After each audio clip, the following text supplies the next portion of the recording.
Hi, thank you so much for coming. I know there's been a little delay. Jess is going to start by exiting the arena as though she's getting ready to come in for her class. We're doing the level 2 eck over fences. We were slated to do the level 3, but since there's no preliminary, we're doing the level 2.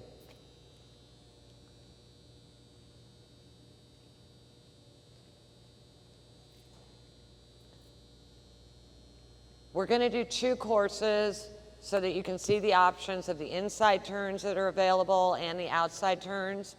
But from the get-go, one of the first decisions you have is, do you walk in and pick up a trot and then a canter? Do you walk in and then just pick up a canter? You all know your horses better than anyone else. If you think your horse is going to walk in and brighten up and there's a chance that it's going to want to break into the canter early, possibly picking up the wrong lead, there's nowhere in the rule that says you have to walk in and then trot, then canter. So if walking in and picking up a soft canter behooves the situation, that's something to think about. She's going to start by cantering the inside line between the jumps down the rail. There is an option to pick the canter up and ride along the rail. Once again, you all know your horses best. If you think that cantering between the jumps is going to make him peek and look and possibly spook or swap, and you feel safer cantering along the rail, you're not going to get a deduction. Either way is acceptable. So without further ado, Jess.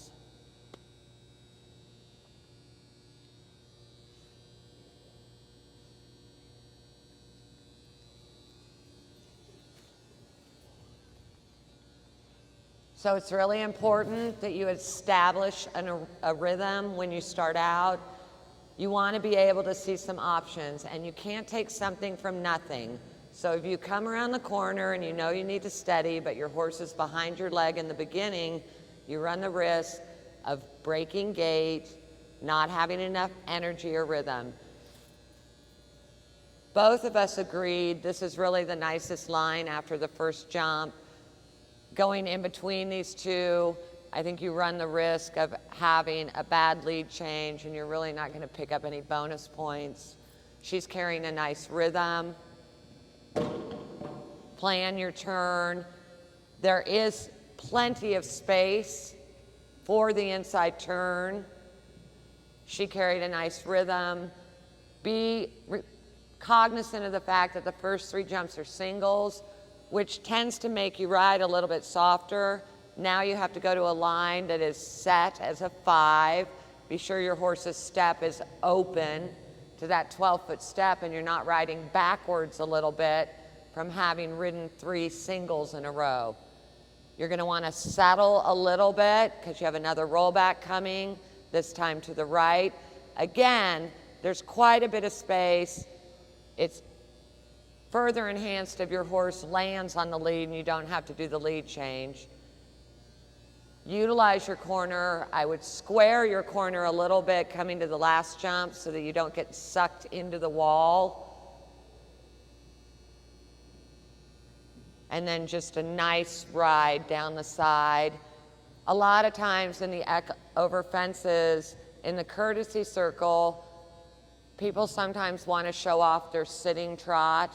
I would say if that's not a strong suit for you, steer clear of it. And then walk out of the arena. So the next time she comes in, she's going to take the longer options. Once again, we both felt like there was plenty of room to do the inside turn, but if you have a horse that spooks, if you are carrying too much pace, if your lead changes aren't easy, there's nothing wrong with an outside turn if you feel like it's going to be better suited. A poorly executed inside turn dragging a lead change, even though you do an inside turn, is not going to get rewarded ahead of a nice outside turn.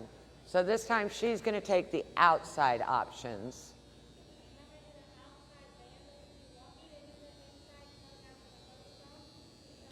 Yes, and why don't you lope in on the wall? So here are 3 different options. She's coming in, excuse me, and going down the rail.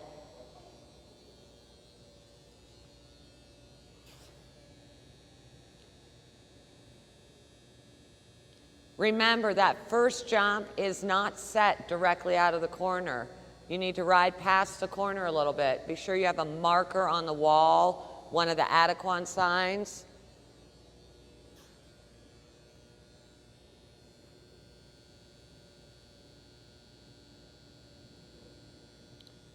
So here's the inside turn. Her horse peeked a little bit at that white mum. But now she's going to do the outside turn and wrap around the first jump.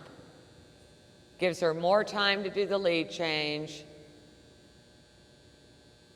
Again, you and your trainers know your horse the best. You know what suits it.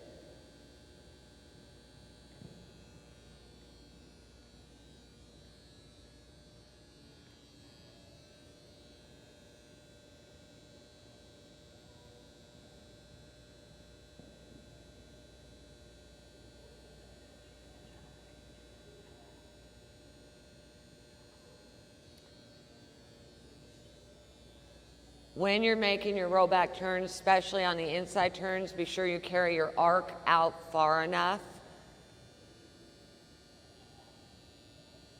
Be looking at that jump that you're rolling back to ahead of time.